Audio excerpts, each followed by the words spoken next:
When you come to the end of your time on programme, you must ensure you have been on programme for a minimum of 12 months. The typical programme length for this qualification is 18 months. Completed all 15 standards as set out in the care certificate. Achieved a level 3 diploma in adult care.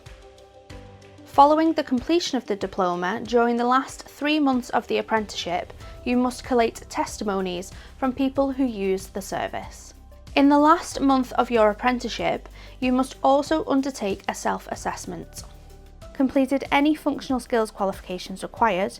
If you have gained this qualification or equivalent previously, you will not be required to do it again. After you have completed all of these, you are now ready for Gateway. Gateway is a meeting scheduled at the very end of your apprenticeship programme. This will involve you, your manager, and your assessor. During this meeting, you will discuss progress made and come to an agreement that you are working at or above the occupational standard and that you are deemed to have completed all aspects of your learning. When all parties are in agreement, you will then be put forward for EPA.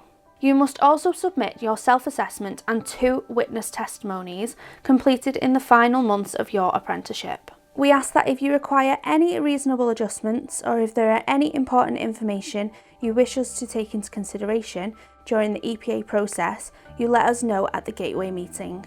There are 2 separate elements to the Level 3 Lead Adult Care Worker EPA, and these are Situational Judgment Test and Professional Discussion.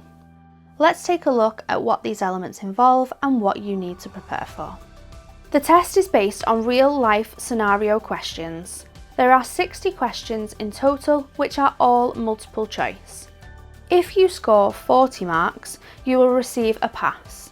50 to 54 marks is a merit, and anything above 55 is a distinction. If you gain lower than 40, there are resit options available to you. In the event of a fail, NEPA will provide resit information that is available to you. You have 90 minutes to complete this test. This element will take form as a professional discussion between you and your independent assessor. This discussion will last no longer than 45 minutes. The questions asked to prompt discussion will be based on your learning and experience during your time on programme. There will also be questions based around your submitted self-assessment and testimonies. You can only proceed onto the professional discussion once the situational judgment test has been completed and you have received a minimum result of a pass. The results from your situational judgment test will be available within 2 working days. After you have completed all of the elements, you will get an overall result within 10 working days. If you have to resit any element, you must do so within 6 months of the fail notification. Good luck.